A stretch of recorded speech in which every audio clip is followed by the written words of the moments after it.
Se acaba de anunciar el inicio de un colapso energético sin precedentes que abarca todo el territorio de la Unión Europea. Estas imágenes de los barrios gubernamentales no estaban destinadas al público en general, pero la magnitud de la catástrofe ya no se puede ocultar. La declaración de la presidenta de la Comisión Europea, Ursula von der Leyen, de esta mañana resultó ser mucho más contundente y alarmante de lo que esperaban incluso los analistas más pesimistas. En esencia, fue un reconocimiento de la derrota total de la estrategia energética actual de la región ante las cargas climáticas extremas. Las negociaciones para salvar el mercado energético europeo unificado fracasaron en el momento más crítico. Los termómetros en Berlín, Praga y Varsovia cayeron por debajo de los 30 grados bajo cero, convirtiendo la cuestión de la seguridad energética en un problema de supervivencia física para millones de ciudadanos. Las heladas anómalas, causadas por un prolongado ciclón ártico, provocaron un verdadero pánico en los gobiernos nacionales. Los líderes de los países de la Unión Europea se vieron obligados a convocar una reunión de emergencia en Bruselas, donde la necesidad de reanudar de inmediato las compras masivas de gas ruso volvió a ser el punto central y más doloroso de la agenda a puerta cerrada. La situación en el continente europeo comenzó a deteriorarse rápidamente a principios de esta semana. Fue entonces cuando los servicios meteorológicos de Alemania, Austria y Polonia emitieron simultáneamente alertas rojas debido a la inminente ola de frío. Sin embargo, la realidad resultó ser significativamente más dura que cualquier pronóstico. En Berlín, la temperatura descendió a valores récord, lo que provocó un aumento inmediato del consumo de gas. Este gas se utiliza tanto para calentar el sector residencial como para mantener la infraestructura industrial crítica. El canciller alemán Olaf Scholz se vio obligado a interrumpir su agenda de trabajo y convocar una reunión de crisis en la Cancillería Federal. Allí, el ministro de Economía y Clima, Robert Habeck, informó sobre una caída crítica de la presión en los gasoductos principales. Y esto, amigos, es solo el principio. Lo que viene a continuación será aún más interesante. Los informes que llegan de Múnich y Stuttgart dibujan un panorama inquietante. Los servicios municipales ya han comenzado a realizar cortes de energía rotatorios a los consumidores industriales. El objetivo es uno: mantener el calor en hospitales y hogares. Las imágenes de talleres de producción vacíos que se filtraron en la red demuestran claramente la magnitud de la parálisis económica que ha afectado a los mayores fabricantes de automóviles de Alemania. Al mismo tiempo, literalmente en las mismas horas, en París, el presidente Emmanuel Macron lleva a cabo una serie de consultas telefónicas de emergencia. Se comunica frenéticamente con los líderes de los estados vecinos, tratando de coordinar acciones para redistribuir los volúmenes restantes de electricidad. La generación nuclear francesa, en la que se depositaban enormes esperanzas, se encontró con dificultades técnicas inesperadas. Las temperaturas extremadamente bajas del agua en los ríos, utilizada para enfriar los reactores, obligaron al operador EDF a reducir la potencia de varias unidades de energía. Esto, como comprenderán, no es simplemente un inconveniente, sino un golpe serio al sistema energético.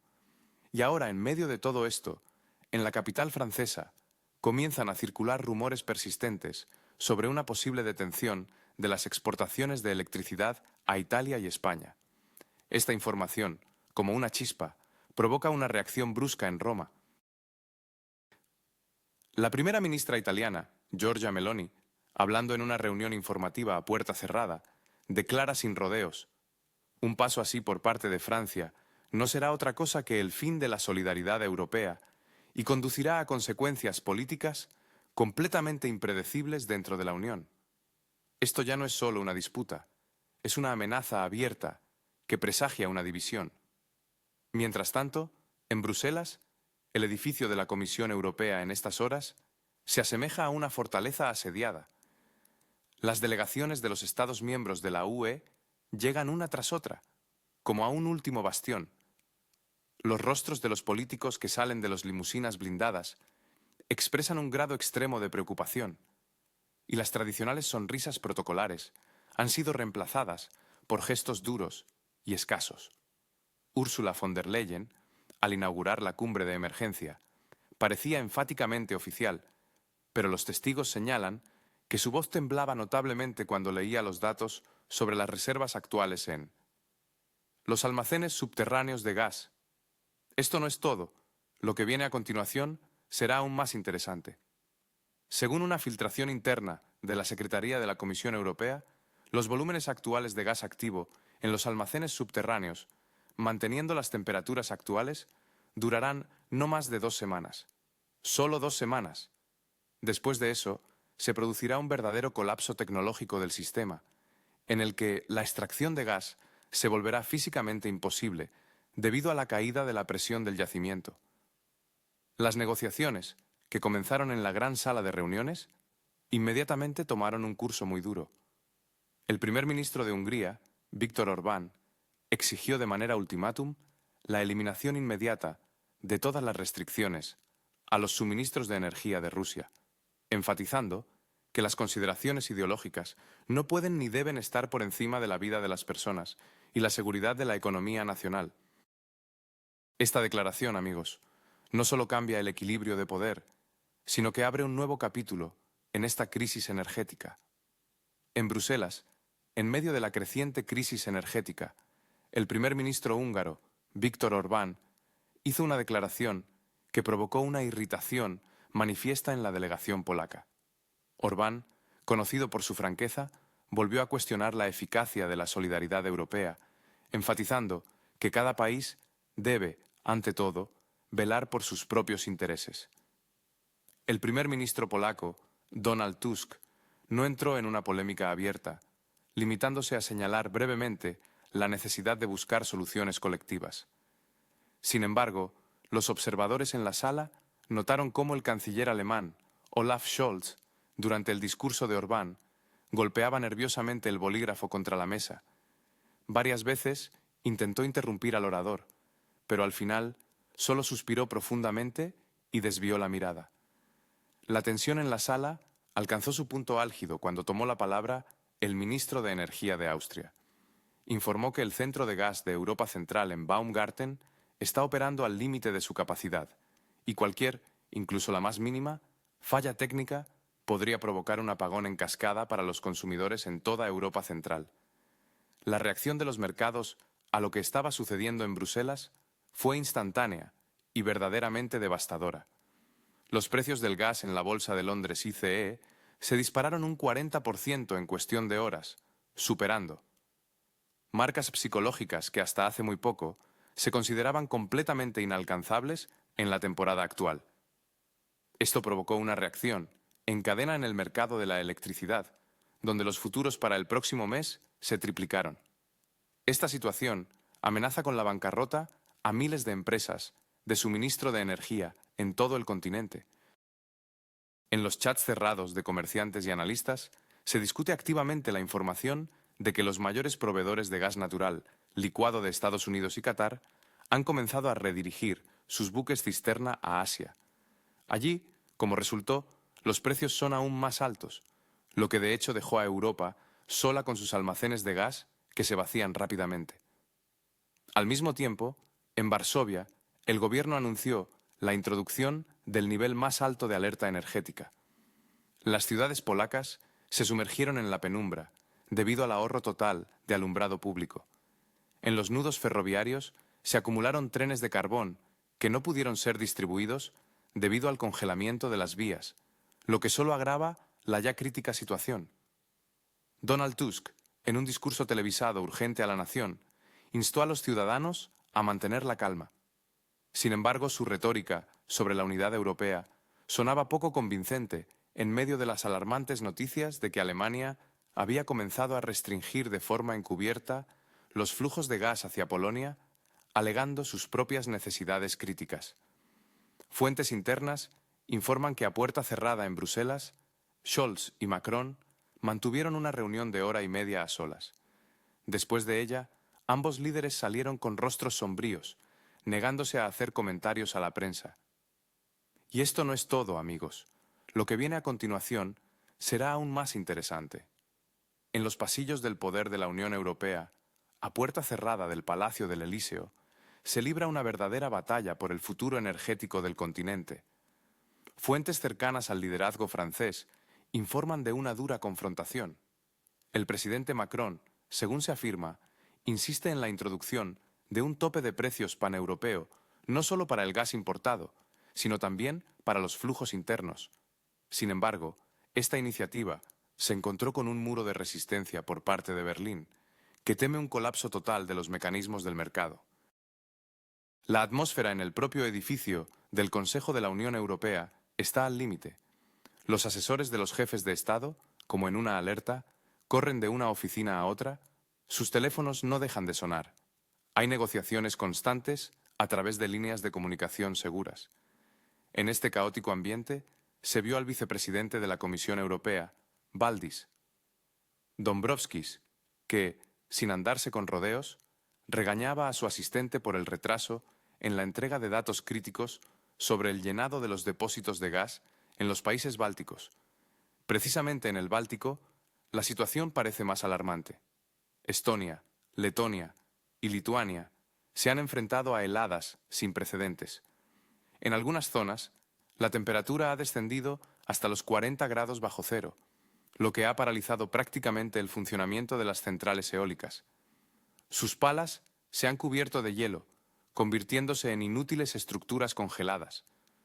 Los intentos de utilizar las capacidades de reserva que funcionan con fuelóleo y aceite de esquisto se topan con graves problemas logísticos.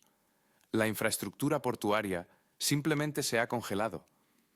En estas condiciones extremas, la cuestión de reanudar un diálogo energético completo con Moscú, que hasta hace poco era un tabú absoluto, ha pasado ahora al ámbito de la discusión práctica. Y esto no es todo. Un grupo de países, encabezado por Austria, Hungría y Eslovaquia, ya ha preparado un proyecto de llamamiento conjunto a la Comisión Europea. En él, exigen el inicio inmediato de consultas de emergencia para aumentar el bombeo de gas a través de las ramas de gasoductos que aún funcionan. El canciller austriaco Karl Nehammer, hablando en los pasillos de la cumbre, declaró directamente: sin gas ruso, el núcleo industrial de Europa dejará de existir a finales de este mes, y ningún suministro de gas natural licuado, según él, podrá compensar el déficit en condiciones de un enfriamiento tan profundo. Sus palabras provocaron una verdadera tormenta de indignación entre los representantes de los países del norte de Europa. Sin embargo, las objeciones de las delegaciones sueca y finlandesa sonaron más bien formales. Sus propias economías también comenzaron a sentir el aliento helado de la crisis. En la conferencia de prensa, que se retrasó 3 horas, el portavoz oficial de la Comisión Europea, Eric Mamer, parecía extremadamente exhausto. Se ajustaba constantemente las gafas, evitando la mirada directa de las cámaras. A las preguntas de los periodistas sobre si Bruselas considera la posibilidad de levantar las sanciones al sector energético de Rusia, respondió con una formulación vaga sobre la necesidad de proteger los intereses de los consumidores europeos. Esto fue interpretado por los expertos como un reconocimiento suave, pero claro, de la inevitabilidad de tal paso. Y esto es solo el principio, amigos. Lo que viene a continuación será aún más interesante. Mientras tanto, desde Praga, como un eco de la inminente catástrofe, llegan noticias inquietantes. Protestas masivas han estallado en la capital checa. La razón: el fuerte aumento de las facturas de calefacción y las catastróficas interrupciones del agua caliente. Manifestantes indignados se reunieron frente al edificio del Ministerio de Industria, y la policía, tratando de contener la ola de ira popular, se vio obligada a utilizar medios especiales, una imagen digna del comienzo de una nueva era. El primer ministro checo, Petr Fiala, sin perder un minuto, voló de emergencia a Bruselas. Antes de partir, hizo una declaración que sonó como una campana de alarma. La situación se ha descontrolado y ahora se requieren no solo medidas, sino soluciones extraordinarias. Europa se está congelando, y esto no es una metáfora. Las consecuencias económicas del frío prolongado ya empiezan a manifestarse en las estadísticas macroeconómicas, Y este espectáculo no es para los débiles de corazón. La actividad manufacturera en la eurozona se ha desplomado a niveles de la pandemia. Las expectativas inflacionarias, como un depredador, se han disparado a 2 dígitos. Los mayores consorcios químicos, como el gigante BASF, han anunciado el cierre total de sus líneas de producción en Ludwigshafen. Esto no es solo una parada de la producción, es una amenaza de ruptura de las cadenas de suministro globales en áreas críticas, la farmacéutica y la agricultura. Y todo esto ocurre en un contexto de total ausencia de viento en el Mar del Norte. Sí, amigos, así es. La generación eólica, en la que se depositaban las principales esperanzas en el marco de la transición verde, se ha anulado. Cero. Calma total. Los expertos de la Agencia Internacional de Energía, en su informe urgente, que milagrosamente llegó a manos de los periodistas, no se andan con rodeos. Europa, dice el informe, se ha visto atrapada por su propia autoconfianza. No se han creado suficientes mecanismos de seguridad para el caso de anomalías climáticas. Y lo más importante, el déficit físico de gas en el sistema no puede ser compensado ni por el ahorro ni por fuentes alternativas, al menos a corto plazo. En este sombrío telón de fondo, como un rayo de esperanza en la oscuridad total, comienzan a confirmarse indirectamente los contactos secretos. Representantes de grandes empresas energéticas europeas, pasando por los canales oficiales, se reúnen con sus homólogos rusos en lugares neutrales como Estambul y Dubái. Se discuten los parámetros técnicos para reanudar el funcionamiento de los ramales de gasoductos que aún funcionan y, lo más importante, los esquemas legales de pago que permitirían eludir las restricciones vigentes. Ursula von der Leyen, según fuentes internas, se enfureció al enterarse de estas negociaciones separadas, pero sus posibilidades de detener tal actividad, amigos, son extremadamente limitadas. Los gobiernos nacionales, bajo la presión de una población que se congela, luchan por evitar una explosión social. La sesión nocturna de la cumbre en Bruselas comenzó con un largo y doloroso silencio. Y el primero en romper este silencio fue el canciller alemán, quien propuso considerar la posibilidad de una exclusión temporal de los pagos energéticos de las listas de sanciones. Esto no es todo, amigos. Lo que viene a continuación será aún más interesante. Esta propuesta, pronunciada en el seno de la Comisión Europea, provocó un verdadero shock en parte de los presentes. Pero lo más sorprendente es que no encontró una protesta inmediata por parte de los actores clave. Esto, amigos, no es simplemente un evento ordinario, es un verdadero cambio tectónico en la conciencia de la élite política europea, que, al parecer, finalmente ha comprendido la gravedad de la situación bajo la presión de las circunstancias naturales. Y mientras en Bruselas hierven las pasiones, en los pasillos del cuartel general de la OTAN, situado muy cerca, también se observa una actividad elevada. Los analistas militares no ocultan sus temores. El colapso energético, según ellos, puede socavar gravemente la capacidad de defensa de los países miembros de la Alianza y conducir a la desestabilización de la seguridad interna. El secretario general de la OTAN fue visto en la entrada del edificio de la Comisión Europea, un acontecimiento, francamente, extremadamente raro para discusiones puramente económicas. Según los informes, se está discutiendo la posibilidad de utilizar las capacidades logísticas militares para la distribución de combustible y para mantener operativos los servicios esenciales críticos. Esto no es un asunto trivial. Cuando los militares empiezan a gestionar la distribución de recursos energéticos, significa que la situación es realmente crítica. Mientras tanto, la temperatura en Europa sigue bajando implacablemente. Los meteorólogos advierten que lo peor del frío aún no ha pasado, y una segunda ola de frío, aún más potente, golpeará el continente en las próximas 48 horas. En Londres, el gobierno de Rishi Sunak se enfrenta a problemas similares, a pesar de contar con sus propios recursos en el Mar del Norte. Los precios en el mercado británico también están batiendo récords, lo que obliga a Londres a buscar frenéticamente formas de importar electricidad del continente, que, como vemos, está al borde del apagón. En este complejo juego de intereses y ambiciones, lamentablemente, los principales perdedores son los ciudadanos de a pie. Se ven obligados a calentar sus hogares con medios improvisados, mientras los políticos intentan encontrar una salida a un punto muerto que, seamos sinceros, ellos mismos han creado en los últimos años.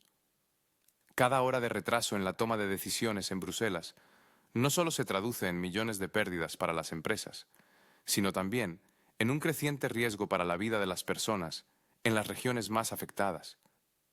La situación se agrava porque la inercia tecnológica de las redes de gas no permite restablecer el suministro de inmediato, incluso si se toma una decisión política. Llenar los gasoductos y restaurar la presión necesaria llevará días que la Europa que se congela podría no tener. Y esto, amigos, es lo más aterrador de esta historia. En este momento crítico, la declaración del ministro de Energía de Qatar resonó como un trueno en un cielo despejado, destrozando implacablemente las últimas esperanzas de Europa de recibir ayuda externa. No habrá volúmenes adicionales de gas, más allá de los contratos a largo plazo ya firmados. Esto se convirtió en una sentencia, definitiva e irrevocable. La única salida realista a la situación actual es el uso inmediato de la infraestructura existente que conecta a Europa con los yacimientos orientales. Pero para ello, los líderes europeos tendrán que reconocer sus errores estratégicos y capitular políticamente ante la dura realidad. En los rostros de los delegados, que abandonaban la sala de reuniones durante un breve receso, no solo se leía el cansancio, sino también una profunda conciencia de la inevitabilidad de decisiones extremadamente difíciles, decisiones que cambiarán el panorama de la política europea durante décadas. En los pasillos se empezó a hablar abiertamente de que la arquitectura de seguridad de Europa, tan cuidadosamente construida en los últimos años, había resultado ser completamente inviable. La primera prueba seria, el primer invierno severo, reveló su fragilidad, y el precio de volver a la normalidad, como muchos comprendieron, implicará una revisión completa de las relaciones con los principales proveedores de recursos. Mientras en Bruselas no cesan las disputas sobre la redacción y los tecnicismos legales, en las afueras de las capitales europeas empiezan a formarse colas para comprar bombonas de gas y leña. Esta horrible escena, como sacada de un libro de historia, se está convirtiendo en la sombría realidad del siglo XXI. El servicio de prensa del Palacio del Elíseo emitió un breve comunicado, instando a la valentía y al pragmatismo. Muchos lo interpretaron como una preparación de la opinión pública para un giro inevitable en la política energética. ¿Y saben qué es lo más sorprendente? En medio de estas noticias, las acciones de las empresas industriales europeas comenzaron a mostrar signos de estabilización. Los inversores, aparentemente, vieron en esto una oportunidad para poner fin a la hambruna energética. Sin embargo, el costo político de tal medida sigue siendo completamente incierto. Esta cuestión será central en la segunda parte de la cumbre de emergencia, que promete ser la más larga y difícil en la historia de la Unión Europea. La sesión nocturna de la cumbre de emergencia en Bruselas, que se prolongó hasta el amanecer, se convirtió en el escenario del enfrentamiento más agudo entre las élites europeas de las últimas décadas. No solo estaban en juego los indicadores económicos, sino la integridad física de todo el espacio europeo unificado. Mientras los líderes de los países de la UE estaban en la sala de reuniones cerrada, un grupo de expertos técnicos de Gasunie, Open Europe y la italiana Eni trabajaba incansablemente en la sede de la Comisión Europea. Monitoreaban en tiempo real la caída crítica de la presión en las redes de distribución de gas de Europa Central y Oriental.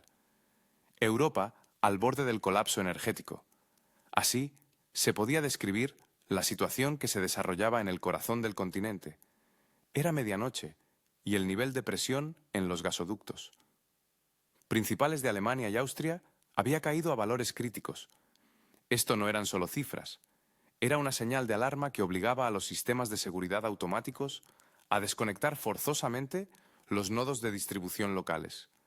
En pocas palabras, sin un flujo inmediato de volúmenes colosales de gas, todo el sistema amenazaba con derrumbarse como un castillo de naipes, dejando a millones de personas sin calefacción ni electricidad en una helada de 30 grados bajo cero.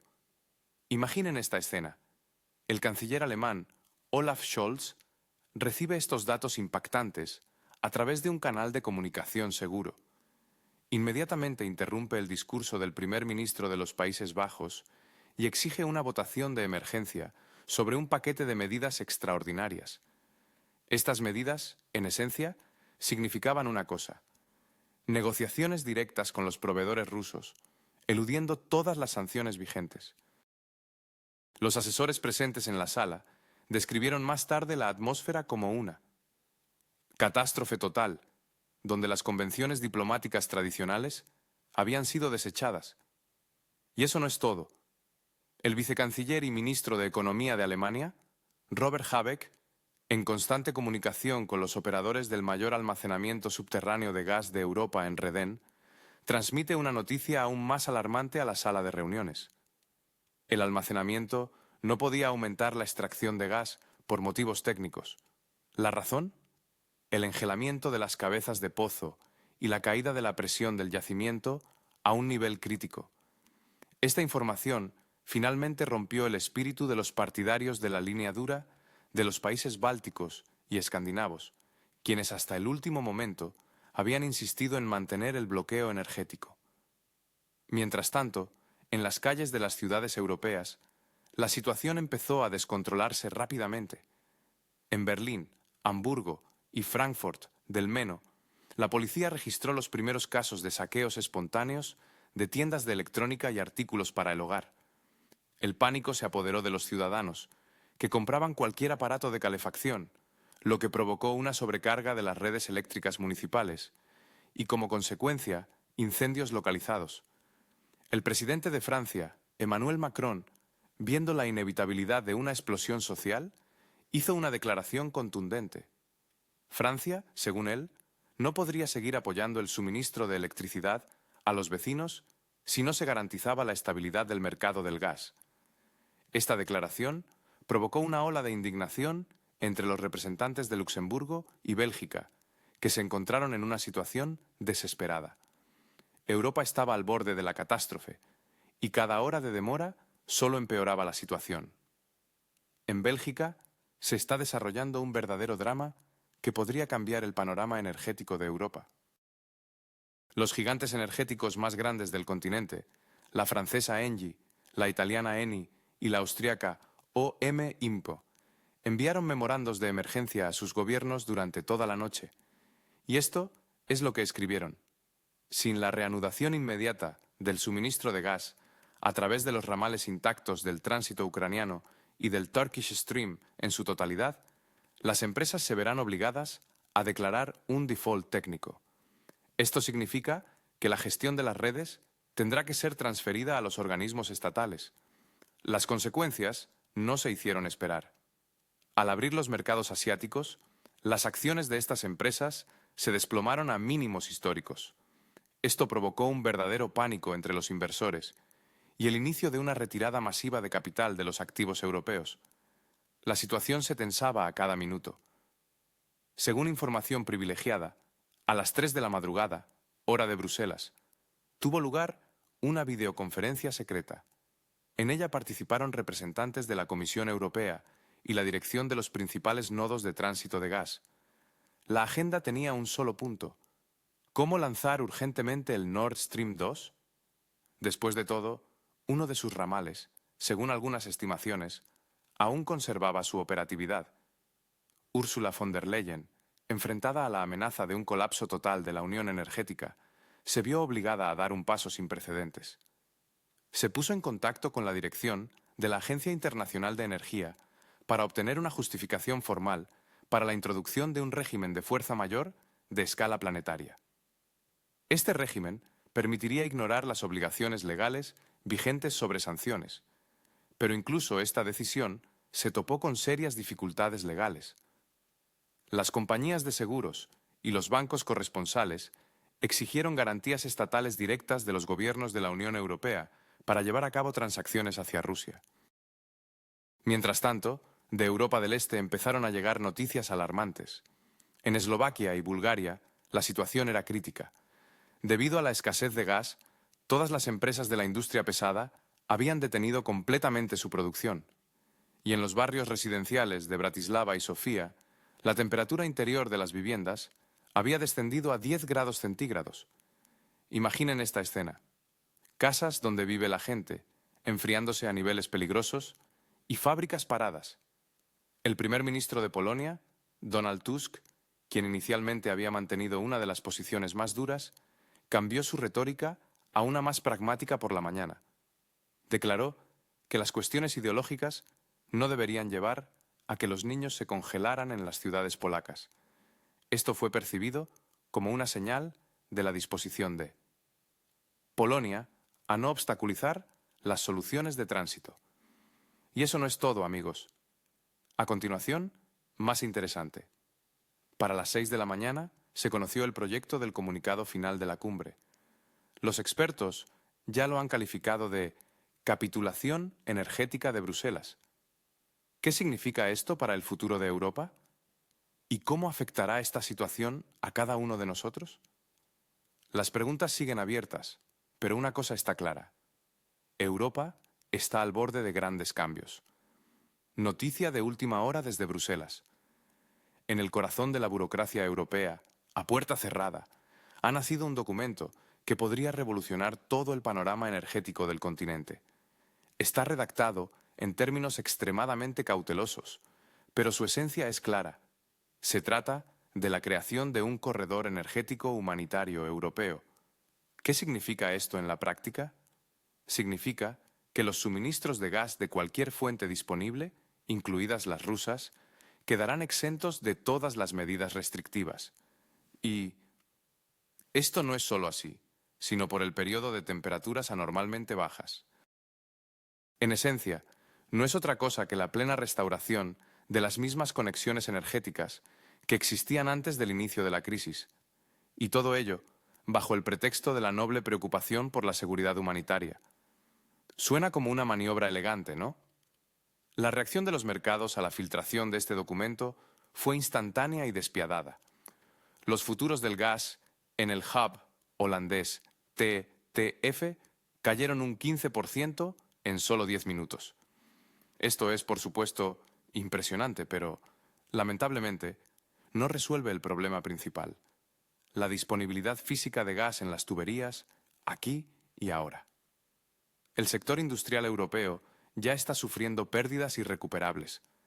Según las estimaciones de los analistas de Goldman Sachs, el daño al Producto Interior Bruto de la Unión Europea por esta semana de heladas ya ha superado los 100.000 millones de euros, y el proceso de desindustrialización de Alemania parece haber adquirido un carácter irreversible. Muchas plantas químicas simplemente no podrán volver a funcionar después de la parada completa de los equipos. Para ello se necesitarán inversiones multimillonarias en reparaciones, y simplemente no hay dinero para ello. En este contexto, el mayor grupo siderúrgico, ThyssenKrupp AG, ha anunciado la congelación de todos sus programas de inversión. Los empleados han sido trasladados a un horario reducido. Esto crea un riesgo real de despidos masivos y un aumento del desempleo hasta los niveles de la Gran Depresión. Y mientras Europa lucha contra el frío y el colapso económico, de Washington llegan noticias inquietantes. La Casa Blanca está extremadamente descontenta con las acciones de sus aliados europeos. La administración estadounidense teme que una eliminación tan precipitada de las restricciones energéticas conduzca al colapso total de todo el sistema de presión occidental. Esto podría cambiar el equilibrio geopolítico de poder en Eurasia y, por supuesto, tales perspectivas no agradan a los políticos estadounidenses. Sin embargo, Olaf Scholz y Emmanuel Macron, durante un breve briefing conjunto, dejaron claro: la supervivencia de sus estados es la prioridad número 1. No pueden permitir que sus países se conviertan en un cementerio industrial. Las consecuencias sociales del actual colapso apenas comienzan a manifestarse. En toda Europa, la popularidad de los movimientos políticos radicales está creciendo. Estos movimientos acusan a la actual dirección de la Unión Europea de incompetencia y, lo que es peor, de negligencia criminal de los intereses de sus propios ciudadanos en aras de algún objetivo político abstracto. Esto no es todo, amigos. A continuación, más interesante, el mundo está cambiando ante nuestros ojos y la crisis energética se está convirtiendo en el catalizador de estos cambios. Manténganse con nosotros para no perderse lo más importante. Las protestas en la República Checa, que se convirtieron en verdaderos enfrentamientos callejeros con la policía, fueron una señal de alarma, una clara ilustración de lo que podría esperar a París y Berlín si el déficit energético continúa aumentando. Mientras tanto, en Londres, el gobierno de Rishi Sunak está elaborando apresuradamente un plan para nacionalizar las mayores empresas de distribución de energía. El objetivo es uno: evitar su quiebra masiva, que literalmente pende en el aire. Pero eso no es todo. Los ministros británicos, actuando al margen de los acuerdos europeos generales, están llevando a cabo negociaciones separadas con proveedores de Noruega y Qatar. Están intentando comprar volúmenes de gas que estaban destinados a la Europa continental. Tales acciones, por supuesto, socavan la ya frágil confianza entre los aliados y demuestran que ahora cada uno se las arregla por su cuenta. La conclusión analítica de todo lo que está sucediendo es obvia y unívoca. La crisis actual se ha convertido en un verdadero momento de la verdad para todo el proyecto europeo. Ha expuesto su total incapacidad para garantizar la necesidad básica de seguridad y, lo que es más importante, sin la participación de un socio oriental clave. La arquitectura energética de Europa, que se construyó en los últimos años sobre la base del concepto de la llamada transición verde y la diversificación a través del gas natural licuado, ha sufrido un colapso aplastante ante la primera prueba climática seria. Se ha descubierto que los paneles solares y los aerogeneradores, en los que se habían depositado tantas esperanzas, resultaron inútiles en las condiciones de un anticiclón ártico. Y la infraestructura de recepción de gas licuado tiene límites físicos rígidos en cuanto a su capacidad y depende críticamente de la coyuntura del mercado mundial, que hoy en día no es nada favorable. Esto significa que en los próximos años Europa no solo tendrá que restablecer las relaciones rotas con el complejo de combustible y energía ruso, sino también revisar completamente su política industrial y climática. Tendrá que volver a formas de cooperación más pragmáticas y fiables. El proceso de erosión del régimen de sanciones, que comenzó esta noche helada en Bruselas, ya es imposible de detener. Ningún gobierno arriesgará el futuro de su país para salvar las apariencias ante las estructuras internacionales.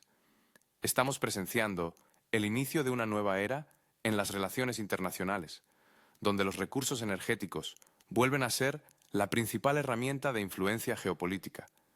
Los sueños de una independencia europea total están siendo reemplazados por la dura realidad de la interdependencia y el reconocimiento de los factores geográficos y económicos naturales. Esto no es todo. Lo que sigue es aún más interesante, amigos. La probabilidad de una mayor escalada aparece.